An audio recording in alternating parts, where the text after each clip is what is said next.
Hello दोस्तों, स्वागत है आपके एजुकेशन अड्डा 99 पे।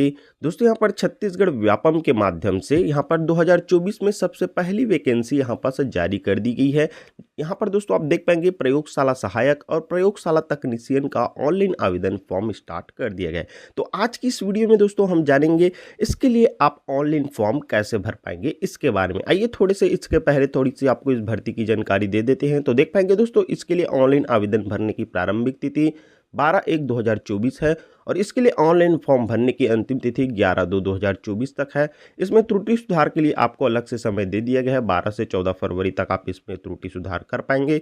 इसी के साथ दोस्तों इसके परीक्षा तिथि की अगर हम बात करें तो परीक्षा का समय और तिथि यहाँ पर जारी नहीं किया गया है। ठीक है, इसका अपडेट हम आपको अलग से देंगे जैसे ही जारी होगा, तो इसके लिए आप निश्चिंत रहिएगा।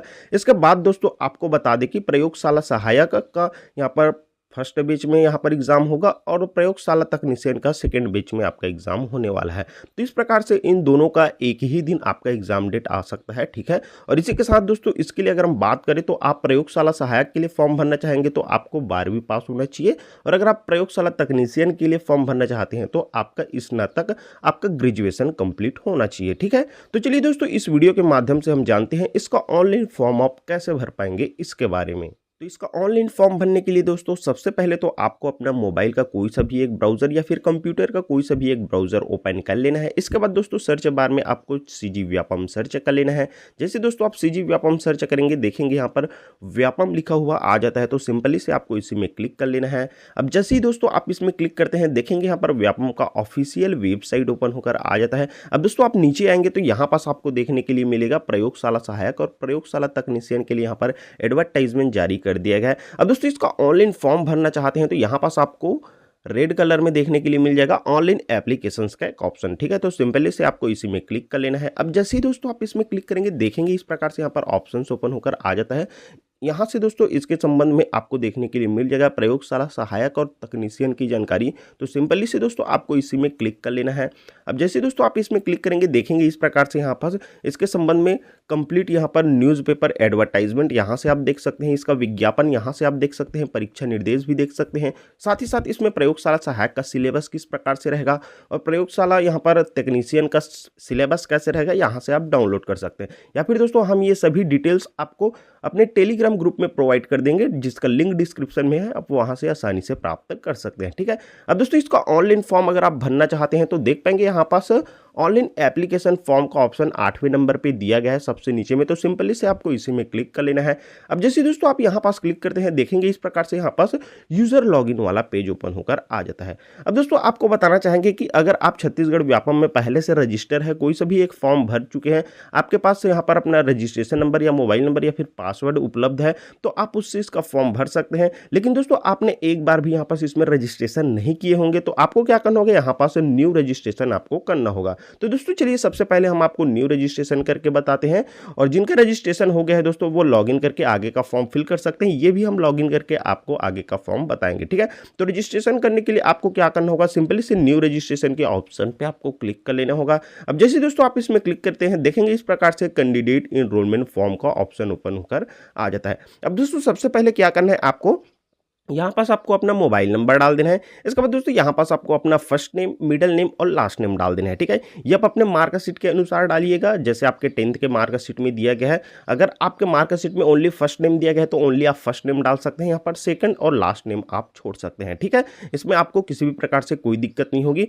एग्जाम्पल के तौर पर आपको बता देते हैं कि अगर आपका नाम सूरज कुमार यादव है तो फर्स्ट में सूरज आ जाएगा, सेकंड में कुमार आ जाएगा और यादव आपका लास्ट नेम में आ जाएगा। ठीक है, तो इस प्रकार से आप अपना ये डिटेल्स फिल कर लेंगे। तो चलिए मैं फटाफट से पहले ये डिटेल्स फिल कर लेता हूं।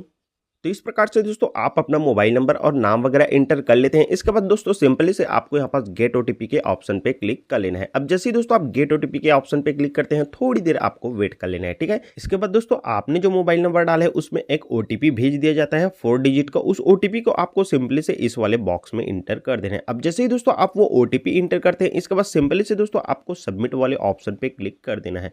अब जैसे ही दोस्तों आप सबमिट के ऑप्शन पर क्लिक करते हैं ध्यान रखेंगे यहाँ से अब आपको एक पासवर्ड बनाना होगा। ठीक ठीक है, अपना लॉगिन करने के लिए। तो यहाँ पास आपको अपने अनुसार एक पासवर्ड इंटर कर देना है। इसके बाद सेम पासवर्ड को आपको इस वाले बॉक्स में भी इंटर कर देना है। अब जैसे ही दोस्तों आप पासवर्ड इंटर कर लेते हैं, इसके बाद आपको नीचे आ जाना है। नीचे आएंगे तो दोस्तों यहाँ से आपको अपना बेसिक इन्फॉर्मेशन भरनी होगी, जिसमें दोस्तों अभी आपने अपना नाम डाला था वो आपको देखने के लिए मिल जाता है। नीचे में दोस्तों यहाँ पास आपको रिलेटिव टाइप, तो यहाँ पास ध्यान रखना है, गलती नहीं करनी है। जैसे आप इसमें सिलेक्शन के लिए क्लिक करते हैं तो यहाँ पास दो ऑप्शन देखने के लिए मिल जाते हैं आपको, फादर और हस्बैंड का। तो देखिए फादर आप सिलेक्ट कर सकते हैं, और अगर आप एक महिला है, शादीशुदा है, तो आप यहाँ पास हस्बैंड भी सिलेक्ट कर सकते हैं। तो दोनों में से कोई सा भी एक आप सिलेक्शन कर सकते हैं। इसके बाद दोस्तों अब यहाँ पास ध्यान रखना है, आपको रिलेटिव नेम पूछा जाता है। तो देखिए यहाँ पास रिलेटिव टाइप में अगर आप हस्बैंड सिलेक्ट किए रहेंगे तो हस्बैंड का ही नाम आपको यहाँ पास डालना है, लेकिन अगर आप यहाँ पर फादर सिलेक्ट किए रहेंगे तो आपको फादर का ही नेम यहाँ पास रिलेटिव नेम में डालना है, ठीक है। अब इसके बाद दोस्तों यहाँ पास आपको अपने मदर का नेम डाल देना है। इसके बाद दोस्तों यहाँ से आपसे जेंडर की जानकारी पूछी जाती है, तो सिंपली से यहाँ से आप मेल है या फीमेल वो डाल देंगे। इसके बाद दोस्तों यहाँ पास आपको अपना डेट ऑफ बर्थ सिलेक्ट कर लेना होगा। फिर दोस्तों यहाँ पर डोमिसाइल ऑफ छत्तीसगढ़, छत्तीसगढ़ के स्थायी निवासी के बारे में, छत्तीसगढ़ के निवासी है तो यहाँ पास सिंपली से यस पे क्लिक कर देना है। इसके बाद दोस्तों अब यहाँ पास फैमिली ईयरली इनकम, तो देखिए यहाँ पास आप अपने आय प्रमाण पत्र अनुसार अपने फैमिली का ईयरली इनकम यहाँ पर डाल सकते हैं, ठीक है। इसके बाद दोस्तों अब यहाँ से आपको अपना एक फोटो और सिग्नेचर अपलोड करना होगा। तो ध्यान में रखेंगे आपका फोटो और सिग्नेचर का साइज यहाँ पर देख पाएंगे 20 से 100 KB के बीच में होना चाहिए, तभी ये अपलोड होगा। और ध्यान रखेंगे आपका JPEG या PNG में होना चाहिए, तभी ये अपलोड होगा। तो अपलोड करने के लिए दोस्तों यहाँ पास आपको फोटो के नीचे में एक चूज का ऑप्शन देखने के लिए मिल जाता है। तो सिंपली से आपको इस चूज के ऑप्शन पर क्लिक करना है, और यहाँ से दोस्तों आपने जिस फोल्डर में अपना फोटो रखा है वो सेलेक्ट कर लेना है। इसके बाद दोस्तों यहाँ पर सेलेक्ट होकर आ जाता है। फिर आपको यहाँ पास अपलोड का एक ऑप्शन देखने के लिए मिल जाता है। सिंपली से इस फर्स्ट वाले अपलोड के ऑप्शन पर क्लिक कर लेना है। अब जैसे ही दोस्तों यहाँ पास आप अपलोड पे क्लिक करते हैं, थोड़ी देर आप वेट करेंगे तो देखेंगे यहाँ पास आपका फोटो कुछ इस प्रकार से अपलोड होकर आ जाता है। अब सेम इसी प्रोसेस को फॉलो करते हुए दोस्तों आपको अपना सिग्नेचर भी अपलोड करना है। तो इस प्रकार से दोस्तों आपको अपना फोटो और सिग्नेचर दोनों अपलोड करने हैं। अब दोनों अपलोड हो जाता है दोस्तों, इसके बाद अब देखिए यहाँ पास पूछा जाता है क्या आप दिव्यांग है। तो देखिए अगर आप दिव्यांग कैंडिडेट होंगे तो यहाँ पर यस सिलेक्शन करना है, अन्यथा यहाँ पास नो सिलेक्शन करना है, ठीक है। इसके बाद दोस्तों यहाँ पर अदर इन्फॉर्मेशन में सबसे पहले यहाँ पर नेशनैलिटी पूछी जाती है, तो सिंपली से इसमें क्लिक करना है और यहाँ से आपको इंडियन सेलेक्ट कर लेना है। इसके बाद दोस्तों यहाँ से आपकी कैटेगरी की जानकारी पूछी जाती है, तो सिंपली से यहाँ पास आप जनरल, SC या ST या OBC है। तो ध्यान रखेंगे यहाँ पास आपको गलती नहीं करनी है। OBC में दो ऑप्शन देखने के लिए मिल जाते हैं, तो यहाँ पास देखिए क्रीमी और नॉन क्रीमी। तो अगर आपका फैमिली ईयरली इनकम यहाँ पास 8 लाख रुपए से अधिक है तो यहाँ पास क्रीमी लेयर सेलेक्शन कर सकते हैं, अन्यथा यहाँ पास आपको नॉन क्रीमी लेयर ही सेलेक्शन करना है, ठीक है। इसके बाद दोस्तों अब यहाँ पास आपसे डोमिसाइल छत्तीसगढ़, यहाँ पर से स्थानीय जिला निवासी, तो आप जिस जिले का स्थानीय निवासी है सिंपली से यहाँ से फाइंड कर लेना है, वो जिले का सिलेक्शन कर लेना है। इसके बाद दोस्तों यहाँ पास आपके मैरिटल स्टेटस, अगर आप विवाहित हैं तो यहाँ पास मैरिड सिलेक्ट करेंगे, अन्यथा यहाँ पास आप अनमैरिड सिलेक्ट कर लेंगे। इसके बाद दोस्तों यहाँ पास आपको अपनी ईमेल ID की जानकारी फिल कर देनी होगी। इसके बाद दोस्तों अब यहाँ पास आपके प्रेजेंट एड्रेस, वर्तमान पते की जानकारी पूछी जाती है, तो यहाँ पास आपको अपना मकान नंबर डाल देना है, फिर स्ट्रीट में अपने गली या मोहल्ले का नेम डाल देना है, फिर यहाँ पास अपने गाँव या शहर का नेम डाल देना है। इसके बाद दोस्तों यहाँ से आप जिस भी स्टेट से आते हैं, जैसे फॉर एग्जांपल यहाँ पर छत्तीसगढ़ आपको सिलेक्शन कर लेना है। इसके बाद दोस्तों यहाँ से आपको डिस्ट्रिक्ट का सिलेक्शन करना है, तो आप जिस भी डिस्ट्रिक्ट से आते हैं यहाँ से आपको फाइंड कर लेना है और वो डिस्ट्रिक्ट का सिलेक्शन कर लेना है। इसके बाद दोस्तों अब यहाँ पास आपको अपने एरिया का जो भी पिन कोड है उसे फिल कर देना है। इसके बाद दोस्तों अब यहाँ पास आपके जो सेम एड्रेस है, अगर आपके स्थायी पता और वर्तमान पता, तो आपको क्या करना है, यहाँ पास एक बॉक्स देखने के लिए मिल जाता है, सिंपली से इसमें क्लिक कर देंगे। लेकिन दोस्तों अगर आपका स्थायी पता अलग है यहाँ पास वर्तमान पते से, तो यहाँ पास अपने स्थायी पता की जानकारी सेम उसी प्रकार से यहाँ पर मकान नंबर और यहाँ पास गली या मोहल्ले का नेम, गाँव या शहर का नेम, और यहाँ पर आप अपने स्टेट और डिस्ट्रिक्ट का नेम, साथ ही साथ यहाँ पास अपने पिन कोड की जानकारी आप फिल कर सकते हैं, ठीक है। अब ये सारा चीज़ फिल करने के बाद दोस्तों सिंपली से यहाँ पास एक डिक्लेरेशन देखने के लिए मिल जाता है। इस डिक्लेरेशन को आप अच्छे से रीड कर सकते हैं। इसके बाद दोस्तों यहाँ पास आई एग्री पे सिंपली से आपको क्लिक कर लेना है। अब जैसे दोस्तों आप इसमें क्लिक करते हैं, इसके बाद नीचे में आपको एक कैप्चा कोड देखने के लिए मिल जाता है। इस कैप्चा कोड को दोस्तों आपको इस वाले बॉक्स में इंटर कर देना है। तो कैप्चा कोड कुछ इस प्रकार से इंटर कर लेते हैं दोस्तों। इसके बाद सिंपली से अब आपको सबमिट के ऑप्शन पर क्लिक कर लेना है।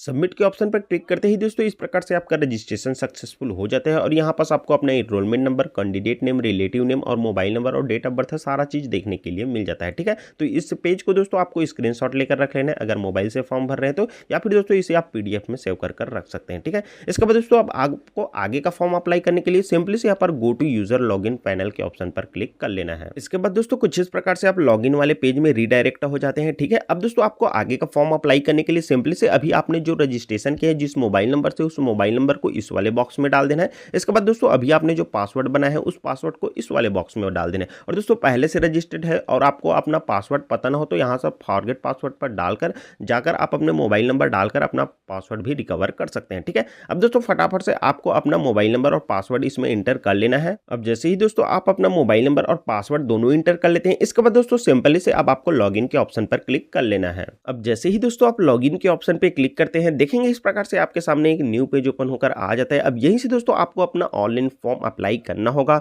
दोस्तों यहाँ पर आप देख पाएंगे एग्जाम नेम, इसी के साथ दोस्तों यहाँ पर साइड में आपको अप्लाई का एक ऑप्शन देखने के लिए मिल जाता है। तो सिंपली से दोस्तों इसी अप्लाई के ऑप्शन पे क्लिक कर लेना है। अब जैसे ही दोस्तों आप इसमें क्लिक करते हैं, देखेंगे इस प्रकार से आपका एप्लीकेशन फॉर्म ओपन होकर आ जाता है, जिसमें दोस्तों यहाँ पास आपको आपका एप्लीकेशन फॉर्म देखने के लिए मिल जाता है। साथ ही साथ दोस्तों यहाँ पास इंपॉर्टेंट इंस्ट्रक्शन दिए गए हैं, इसे दोस्तों आप आसानी से रीड कर सकते हैं। अब इसी के साथ दोस्तों आप नीचे आएंगे तो देखने के लिए आपको मिल जाता है इस वैकेंसी के संबंध में जानकारी दी गई है। सबसे पहले दोस्तों आपको बता देते हैं, यहाँ पास आप देख पाएंगे अपनी अर्हता के अनुसार जिन जिन पदों के लिए आप परीक्षा देना चाहते हैं उसका चयन करना है। तो देखिए आपको बता दें कि अगर आपका ग्रेजुएशन कंप्लीट हो गया है तो आपको क्या करना है, यहाँ पास आप लेबोरेटरी टेक्नीशियन के लिए भी फॉर्म भर सकते हैं। और इसी के साथ दोस्तों अगर आप ओनली 12th पास हैं तो भी आप यहाँ पास लेबोरेटरी असिस्टेंट, यहाँ पर प्रयोगशाला सहायक के लिए भी फॉर्म भर सकते हैं। ठीक है, तो इसी के अनुसार दोस्तों यहाँ पास आपको अपनी योग्यताएं सिलेक्शन करनी होगी। ठीक है, तो देखिए सबसे पहले योग्यता में क्या पूछा जाता है कि क्या आप विज्ञान विषय में स्नातक उपाधि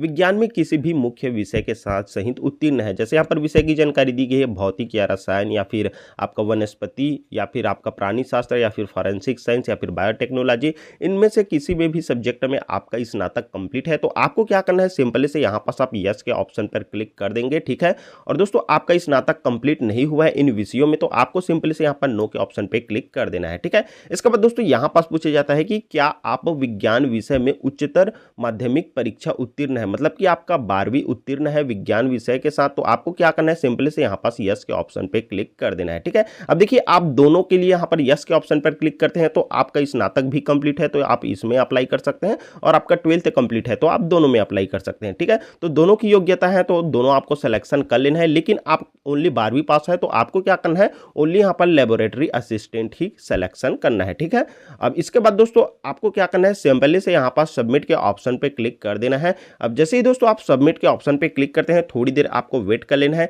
इसके बाद दोस्तों यहाँ पास अभी आपने जितने भी डिटेल्स फिल किए थे आपका सारी डिटेल्स आ जाती है। यहाँ पास आपको अपना बेसिक इन्फॉर्मेशन देखने के लिए मिल जाता है। साथ ही साथ आप नीचे आएंगे तो यहाँ पास आपका फोटो, सिग्नेचर, इसी के साथ यहाँ पास आपका मोबाइल नंबर, एड्रेस वगैरह जो अभी आपने फिल किया है वो सारा चीज आ जाता है। ठीक है, अब इसके बाद दोस्तों यहाँ पास आपको एग्जाम सिटी का सिलेक्शन करना है। आपको जिस सिटी में भी अपना एग्जाम दिलाना है, सिंपली से आपको यहाँ पास उस एग्जाम सिटी का सिलेक्शन कर लेना है। देख लेंगे यहाँ पास फाइंड कर लेंगे। इसके बाद दोस्तों अब नीचे में यहाँ पास पूछा जाता है, यहाँ पास ध्यान देना है आपको, क्या आपको सहलेखक की आवश्यकता है पूछे जाते हैं। तो अगर आप हैंडीकैप्ड कैंडिडेट है और आपको सहलेखक की आवश्यकता है तो इस कंडीशन में यहाँ पास आपको यस सिलेक्शन करना है। लेकिन आपको सहलेखक की आवश्यकता नहीं है तो आप नो भी सिलेक्शन कर सकते हैं। इसी के साथ दोस्तों आपको ये भी बता दें, अगर आप यस सिलेक्शन करते हैं तो यहाँ पास स्क्राइब टाइप को पूछा जाता है तो सिंपली से आप इसमें क्लिक करेंगे। इसके बाद यहाँ पास पूछा जाता है कि व्यापम द्वारा सहलेखक चाहिए आपको या फिर स्वयं के द्वारा आपको सहलेखक रखना है, इस प्रकार से पूछा जाता है। तो आप यह सिलेक्शन करेंगे, इस स्थिति में पूछा जाएगा तो यहाँ पास आप व्यापम द्वारा भी सहलेखक ले सकते हैं या फिर स्वयं के द्वारा सहलेखक आप रख सकते हैं। ठीक है, तो यहाँ पास आप सिलेक्शन कर लेंगे। लेकिन आपको सहलेखक की आवश्यकता नहीं है तो सिंपली से यहाँ पास आपको नो का सिलेक्शन कर लेना है। इसके बाद आपसे ये डिटेल्स नहीं पूछी जाती। अब इसके बाद दोस्तों आप नीचे आते हैं तो यहाँ पास आपको देखने के लिए मिल जाता है क्लास या श्रेणी की जानकारी पूछी जाती है। तो यहाँ पास आप किसी वर्ग से संबंधित है, यहाँ पर एग्जांपल भूतपूर्व सैनिक, तो यहाँ पर थल सेना या नौसेना या फिर वायुसेना, तो आपको क्या करना है, सिंपली से यहाँ पर यस के ऑप्शन का सिलेक्शन करना है, नहीं तो आप नो के ऑप्शन पर भी सिलेक्शन कर सकते हैं। दोस्तों आप यहाँ पर यस के ऑप्शन पर सिलेक्शन करते हैं तो यहाँ पास आपको एक्स सर्विसमैन सेलेक्ट कर लेना है। इसके बाद यहाँ पर जिला सैनिक कार्यालय द्वारा प्रदत्त जो पहचान पत्र क्रमांक है वो पहचान पत्र क्रमांक आपको यहाँ पास फिल कर देना है। लेकिन दोस्तों आप किसी भी प्रकार से इससे संबंधित नहीं है किसी भी वर्ग से, तो आपको सिंपली से नो के ऑप्शन का सिलेक्शन कर लेना है। इसके बाद दोस्तों आप नीचे आते हैं तो यहाँ पास आपको एक डिक्लेरेशन देखने के लिए मिल जाता है, इसे आप अच्छे से रीड कर सकते हैं। इसके बाद दोस्तों आपको यहाँ पास आई एग्री मैं सहमत हूं का एक ऑप्शन देखने के लिए मिल जाता है, सिंपली से इसमें टिक मार्क कर लेना है। इसके बाद दोस्तों यहाँ पास आपको एक कैप्चा कोड देखने के लिए मिल जाता है, हूबहू इसी प्रकार से उस कैप्चा कोड को इस वाले बॉक्स में आपको फिल कर देना है। तो कुछ इस प्रकार से दोस्तों आप ये कैप्चा कोड भी फिल कर लेते हैं। इसके बाद दोस्तों सिंपली से आपको यहाँ पर सबमिट का एक ऑप्शन देखने के लिए मिल जाता है, तो इसी सबमिट के ऑप्शन पे आपको क्लिक कर लेना है। अब जैसे ही दोस्तों आप इसमें क्लिक करेंगे देखेंगे इस प्रकार से पॉपअप आ जाता है, जिसमें यहाँ पर निर्देश दिया जाता है कि कृपया आवेदन जमा करने से पूर्व आपके द्वारा भरी हुई सभी जानकारी को आपको ध्यानपूर्वक जांच या संशोधन कर लेनी है, क्योंकि एक बार आपका आवेदन सबमिट हो जाने के बाद आपको किसी भी स्तर पर संशोधन का ऑप्शन नहीं दिया जाएगा। तो इस प्रकार से आपको अब क्या करना है, यहाँ पास ओके के ऑप्शन पे क्लिक कर लेना है। इसके बाद दोस्तों अगर आपको लगता है इसमें कोई त्रुटि हो गई है तो यहाँ पास आप एडिट के ऑप्शन पर जाकर अभी भी करेक्शन या सुधार कर सकते हैं, ठीक है। लेकिन दोस्तों आप कंफर्म है, आपका सभी डिटेल सही है, तो आपको सिंपली से क्या करना है, यहाँ पास कंफर्म एंड सबमिट का एक ऑप्शन देखने के लिए मिल जाता है, इसी में आपको क्लिक कर लेना है। अब जैसे ही दोस्तों आप इसमें क्लिक करेंगे देखेंगे इस प्रकार से यहाँ पर you have successfully submitted the application form, you can check your application status at dashboard under successful application. तो यहाँ पर आपका एप्लीकेशन फॉर्म सक्सेसफुल सबमिट हो गया है। अब सिंपली से आपको ओके के ऑप्शन पे क्लिक कर लेना है। अब जैसे दोस्तों आप ओके के ऑप्शन पे क्लिक करेंगे देखेंगे इस प्रकार से यहाँ पास आपके सामने पेज ओपन होकर आ जाता है। अब सिंपली से दोस्तों अपना फॉर्म प्रिंट करने के लिए नीचे आ जाना है। नीचे आएंगे तो दोस्तों यहाँ पास आपको एक सक्सेसफुल एप्लीकेशंस का ऑप्शन देखने के लिए मिल जाता है। तो इस प्रकार से दोस्तों अब आपको इसी सक्सेसफुल एप्लीकेशन के ऑप्शन पे क्लिक कर लेना है। इसके बाद दोस्तों आप नीचे आएंगे तो यहाँ पास आपको देखने के लिए मिल जाता है अभी आपने फॉर्म भरे हैं लेबोरेटरी टेक्नीशियन और लेबोरेटरी असिस्टेंट के लिए, ठीक है। तो अब आपको यहाँ पास डाउनलोड के नीचे में एक प्रिंट का ऑप्शन देखने के लिए मिल जाता है। तो आपको प्रिंट करने के लिए सिंपली से इसी प्रिंट के ऑप्शन पर क्लिक कर लेना है। अब जैसे दोस्तों आप इसमें क्लिक करेंगे देखेंगे इस प्रकार से यहाँ पास आपका एप्लीकेशन फॉर्म का प्रिंट वाला पेज ओपन होकर आ जाता है। अब दोस्तों इस फॉर्म को आपको प्रिंट करने के लिए आपको सिंपली से नीचे आ जाना है। नीचे आएंगे तो दोस्तों यहाँ पास आपको प्रिंट का तो कोई भी ऑप्शन देखने के लिए नहीं मिलता, तो आपको घबराना नहीं है। क्या करना है, सिंपली से आपको अब यहाँ पास आपको अपने ब्राउजर में एक ऑप्शन देखने के लिए मिल जाता है 3 लाइन का, ठीक है। तो इसी 3 लाइन के ऑप्शन पे आपको सिंपली से क्लिक कर लेना है। इसके बाद दोस्तों यहाँ पास आपको एक शेयर का भी ऑप्शन देखने के लिए मिल जाता है, ठीक है। इस शेयर के ऑप्शन पर क्लिक कर लेना है। इसके बाद दोस्तों बहुत सारे ऑप्शंस आते हैं जिसमें यहाँ पर एक प्रिंट का भी ऑप्शन आपको देखने के लिए मिल जाएगा, ठीक है। तो सिंपली से इस प्रिंट के ऑप्शन पर क्लिक कर लेंगे। अब जैसे दोस्तों आप इसमें क्लिक करते हैं देखेंगे आपके फॉर्म का प्रीव्यू कुछ इस प्रकार से 2 पेजेस में देखने के लिए मिल जाता है। अब दोस्तों इसे सेव करने के लिए पीडीएफ में आपको यहाँ पास एक सेव का ऑप्शन देखने के लिए मिल जाता है, तो उस सेव के ऑप्शन पर क्लिक करना है। नहीं तो दोस्तों यहाँ पास एक 3 लाइन का ऑप्शन आ जाता है 3 डॉट का, तो इस 3 डॉट पे क्लिक करेंगे तो यहाँ पास देखेंगे सेव एज पीडीएफ का एक ऑप्शन देखने के लिए मिल जाता है। सिंपली से इस सेव एज पीडीएफ पे आपको क्लिक कर लेना है। इसके बाद दोस्तों कोई भी एक फोल्डर में आपको सेव कर लेना है। नीचे में दोस्तों यहाँ पास आपको एक सेव का ऑप्शन देखने के लिए मिल जाता है, इसमें क्लिक कर लेंगे। इसके बाद दोस्तों कुछ इस प्रकार से आपका फॉर्म पीडीएफ में सेव हो जाता है। तो कुछ इस प्रकार से दोस्तों आपको अपना ऑनलाइन फॉर्म भरना था। उम्मीद है दोस्तों इस वीडियो के माध्यम से आपको कंप्लीट समझ में आ गया होगा कि किस प्रकार से आप फ्री में ही इसका फॉर्म भर सकते हैं। वीडियो को दोस्तों आप एक लाइक जरूर कर दीजिएगा। चैनल पर नए आए होंगे तो इस भर्ती से संबंधित कोई भी लेटेस्ट अपडेट के लिए, फॉर एग्जांपल इसके एडमिट कार्ड के लिए या फिर इसका एग्जाम डेट के लिए, तो इसके लिए दोस्तों हम बिल्कुल आपको अपडेट देंगे। आपको बिल्कुल इसके लिए निश्चिंत रहना है। बस आपको चैनल को सब्सक्राइब करके रख लेना है, बेल आइकन को प्रेस करके रख लेना है। साथ ही साथ इस वीडियो को आगे अन्य दोस्तों के साथ भी शेयर करना है ताकि वो भी इसी प्रकार से आपका घर बैठे अपना फॉर्म भर सके। तो इस वीडियो में दोस्तों फिलहाल बस इतना ही। चलिए फिर से मिलेंगे आपके साथ एक नई वीडियो लेकर, तब तक के लिए दोस्तों धन्यवाद। जय हिंद।